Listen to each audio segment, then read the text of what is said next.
千年风流浪漫，叫中国味。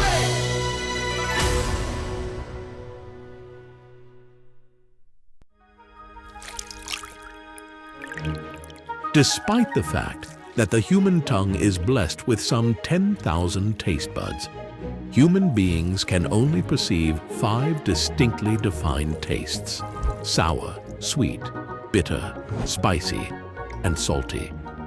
However, spicy is arguably more a sensation of heat and pain rather than a taste. So, if that's the case, what is the 5th taste? The answer is umami. This flavor is to be found in many everyday foods: fish, shrimp, and mushrooms, and many more. But whereas the other principal flavors are pretty easy to capture and enhance, the subtle flavor of umami was always more elusive. Step forward the ancient Chinese and the soybean, the twin creators of the essence of umami, soy sauce. Thanks to them, delightful umami is within arm's reach worldwide. Due to its unique umami taste, soy sauce soon stood out in the flavor world. This taste bud tickler was destined for worldwide fame.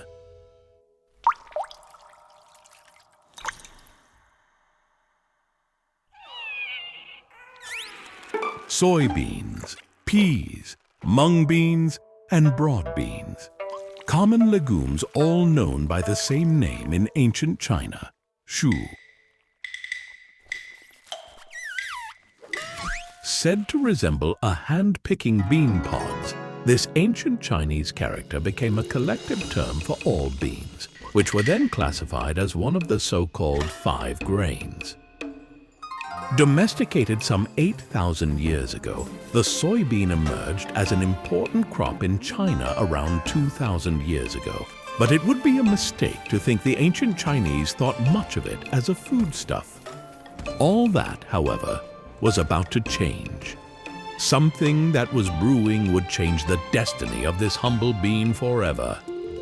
Pods burned to cook peas. Peas weep in the pot. These famous lines by the ancient poet Cao Zhi not only lament his brother's oppression, but also offer a culinary insight. Cooking beans takes time. For ages and ages, the only known method of penetrating this fortress of pectin and cellulose was prolonged boiling. Difficult to cook and hard to digest, no wonder this tough guy was more resented than loved. Something, however, was about to come along that would save both the day and the bean's reputation: fermentation.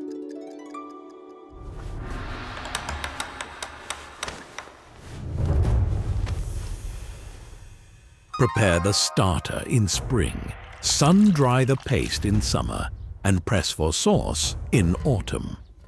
These 3 steps summarize the traditional method of soy sauce brewing. After soaking in water for over 6 hours, the soybeans soften. Then, the soybeans are steamed to aid fermentation.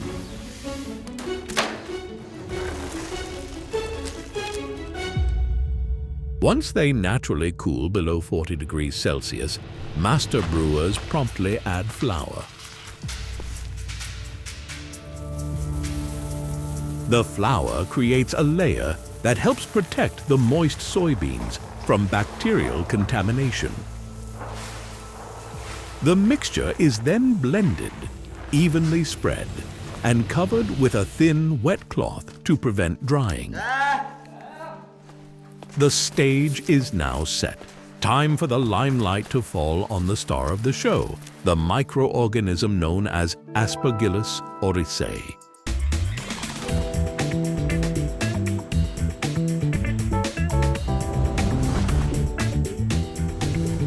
In a microbiology lab in Foshan, Guangdong province, researchers are delving into the microscopic secrets of Aspergillus oryzae, which plays a pivotal role in soy sauce fermentation.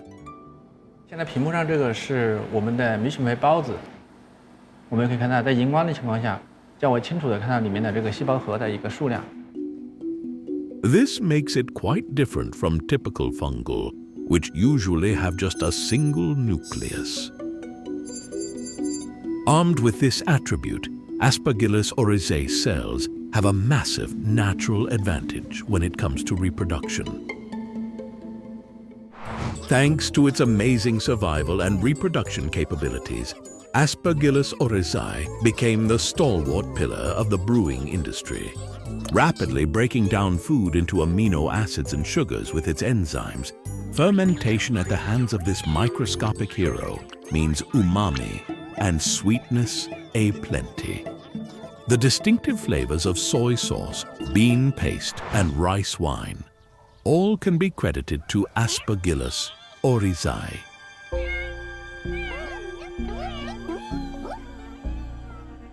Now coated in flour, the soybeans are ready for Aspergillus oryzae spores in the air to land, grow, and multiply.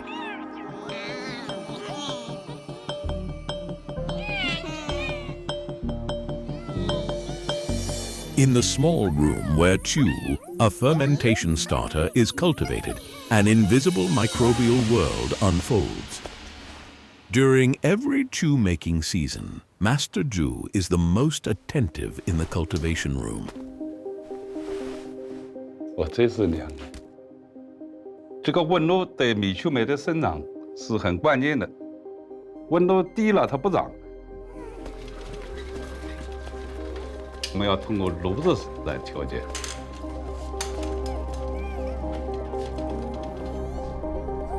Aspergillus oryzae thrives at temperatures between 28 and 30 degrees Celsius.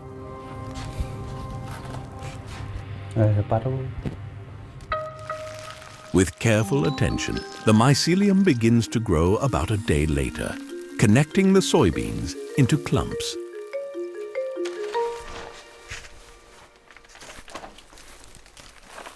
这是必须要放去了，不放去空气不透气了，就会形成高温。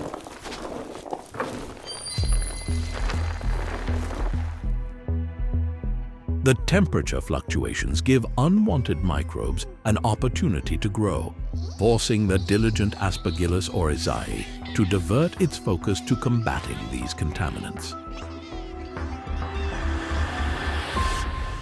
我们要对米曲梅生长的环境要保护好。烧温高了，我们就要通过门窗来调节，通过开门窗来把它散热。 These ingenious techniques, rooted in traditional skills, simplify complex tasks and have been passed down through oral tradition. With the help of the masters, Aspergillus oryzae regains its advantage. The use of airborne microorganisms to cultivate mold was documented during the Sui and Tang dynasties and has been passed down to the present day. The ancient Chinese also gave Aspergillus oryzae a poetic flower-like name, Sai Huangzi. And no wonder! Silently taking root, it suddenly bursts into bloom overnight, leaving the soybeans with a hue redolent of springtime.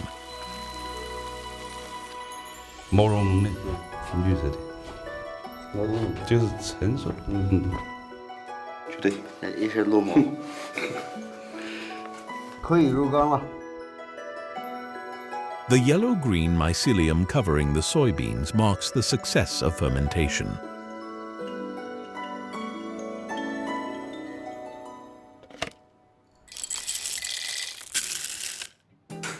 Inspired by traditional Chinese soy sauce brewing methods, a German brewer with the Chinese name Chen Pi incorporates coffee grounds into the brewing process to create a unique soy sauce flavor. All guests are welcome. For new guest coffee grounds, the enzymes produced by Aspergillus oryzae help mellow the bitterness, achieving the soy sauce's umami while absorbing the flavor and aroma of coffee.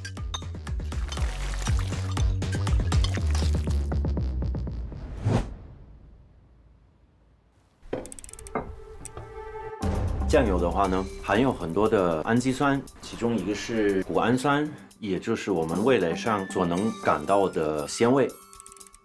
The umami flavor of soy sauce primarily comes from amino acids produced during protein hydrolysis.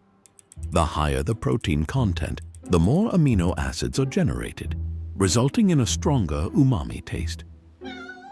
Soybeans are rich in protein. Every kilogram of defatted soybeans contains the protein equivalent of 2.8 kilograms of pork, 3.4 kilograms of eggs, and 15 kilograms of milk. 现在越来越多的年轻人开始吃素，动物性的食物大部分本身是鲜的，不吃肉呢，确实会缺乏这些鲜味。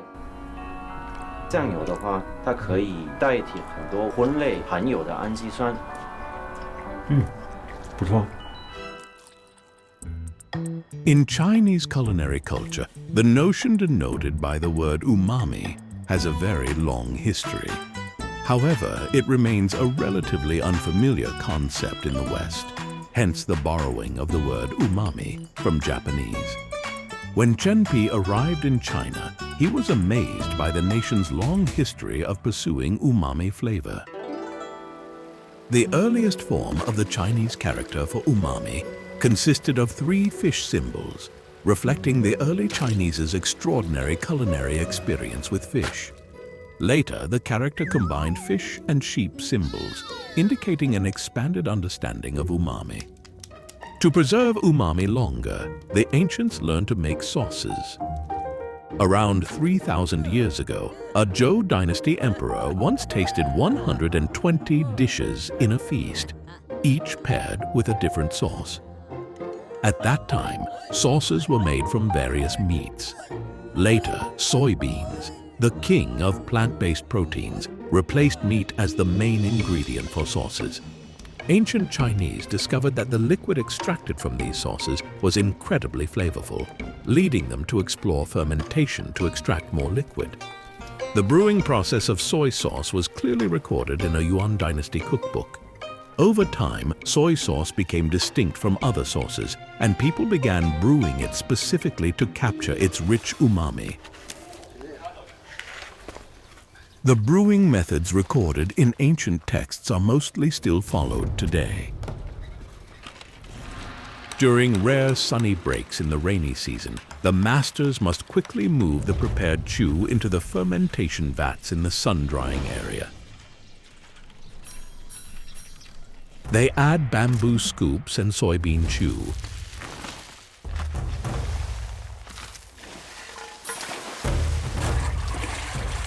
Then pour half a barrel of prepared saturated brine over it for soaking and submerge the chew by hand.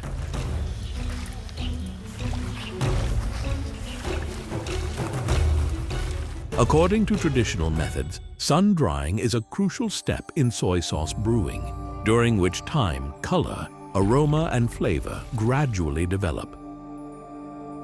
Modern science is able to explain the reasoning behind this traditional production method.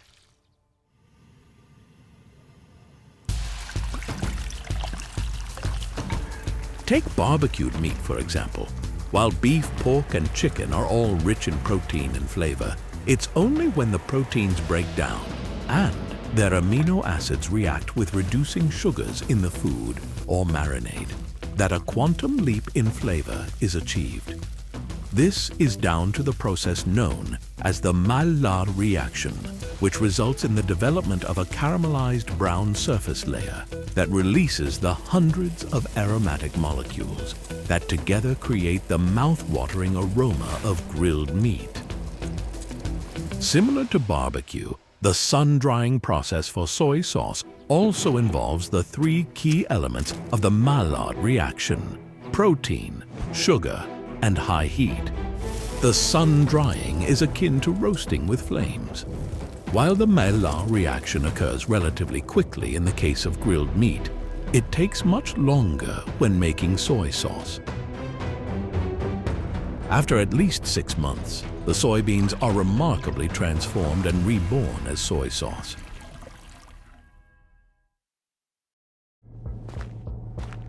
Regardless of changing times, the Chinese remain particularly meticulous about the sun-drying process to ensure high-quality soy sauce. covering nearly 600,000 square meters, equivalent to over 80 football fields. This is the largest soy sauce sun-drying field in China.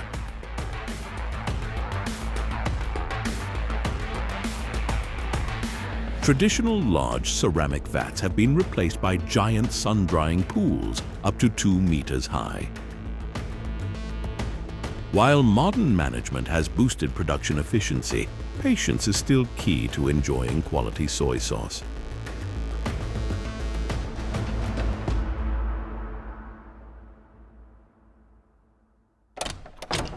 In the microbe preservation room, over 1,000 strains of microbes, including many strains of Aspergillus oryzae, used in soy sauce production, are stored in refrigerators to remain viable.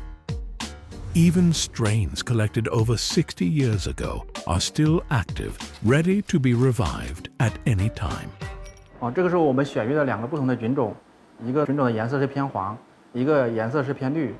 The subtle genetic differences in Aspergillus oryzae strains influence the flavor of soy sauce. Researchers select strains from the microbial library, coat them onto special metal plates, and bombard them with high-energy ions to accelerate their development. 有的人喜欢吃的甜一点，有的人喜欢吃的鲜一点。而我们菌种它就像一个魔法师，可以实现这种差异化的需求。 After 48 hours, the most robust strains are selected for fermentation, delivering surprising new flavors to soy sauce.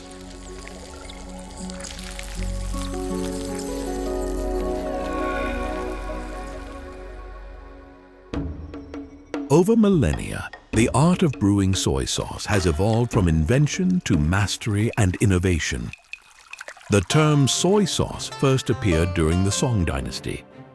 The renowned poet Su Dongpo once mentioned its use to blot out a mistake in his writing. Its first recorded use as a condiment was in the Southern Song Dynasty cookbook Shanjia Qinggong, or The Simple Foods of the Mountain Folk, where it was primarily used for cold dishes. By the Ming and Qing dynasties, cooking techniques like braising, grilling, stir-frying, and marinating had matured, and soy sauce had become indispensable in Chinese cuisine, eventually ranking among the 7 essentials of Chinese households. Across the vastness of China, countless soy sauces with similar appearances but distinct characteristics have been crafted. Over millennia, these soy sauces have become deeply ingrained in the taste memories of different regions. In southern Fujian province, any seafood can be prepared using soy sauce water. This is not a condiment, but rather a cooking method, boiling in soy sauce. The first step is to stir-fry finely chopped shallots until aromatic, after which soy sauce is added. 酱油水要沿锅边泼下去，这样子才能激发出酱油的香味。 Through simple cooking, the plant-based amino acids in soy sauce combine with those in seafood to create a richer, more complex umami flavor. Unlike the mildly salty flavors preferred in southern Fujian province, Shaoxing locals favor rich, dark soy sauces. When winter temperatures drop to 0 degrees Celsius, Shaoxing residents begin making soy sauce braised duck. 绍兴酱鸭是用卤制酱油。 The drained ducks are immersed in double-fermented soy sauce and tightly pressed. The soy sauce is called double-fermented because it takes 2 years to brew. In the second year, soy sauce from the first year, known as the base soy sauce, is added instead of brine. This process makes the soy sauce richer than a typical one-year brew. 因为这个酱香浓郁，甜味足，姜制品的，特别适合这个酱油。 Producing glossy, flavorful preserved products, the soy sauce testifies to the people of Shaoxing's belief that anything can be preserved and their ongoing mission to refine the art of enhancing umami. The brine from moldy amaranth stalks is a key ingredient in making Shaoxing stinky tofu and is also used to marinate mandarin fish, imparting a similar aroma.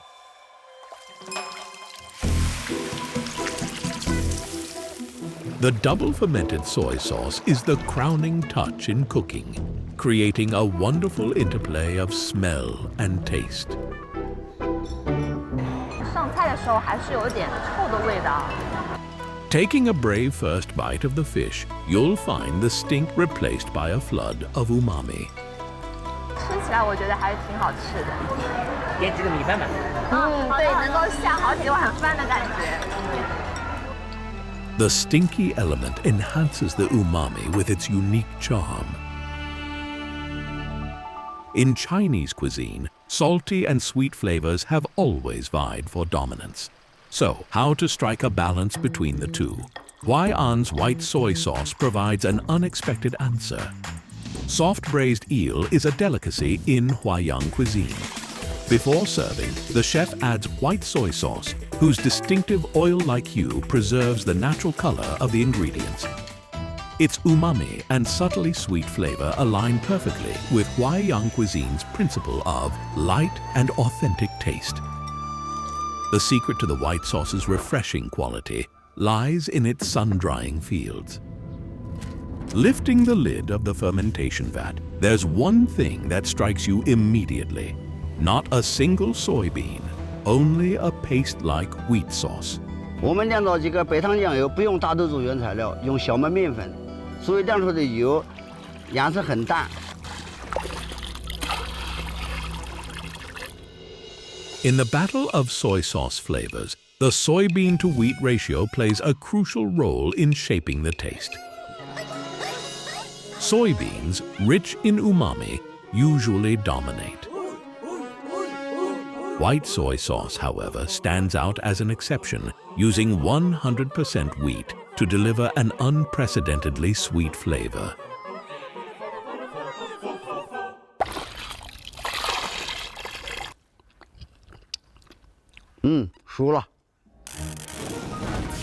Although last identified of the 5 basic tastes, the Chinese people have been exploring and enjoying rich and versatile umami for millennia.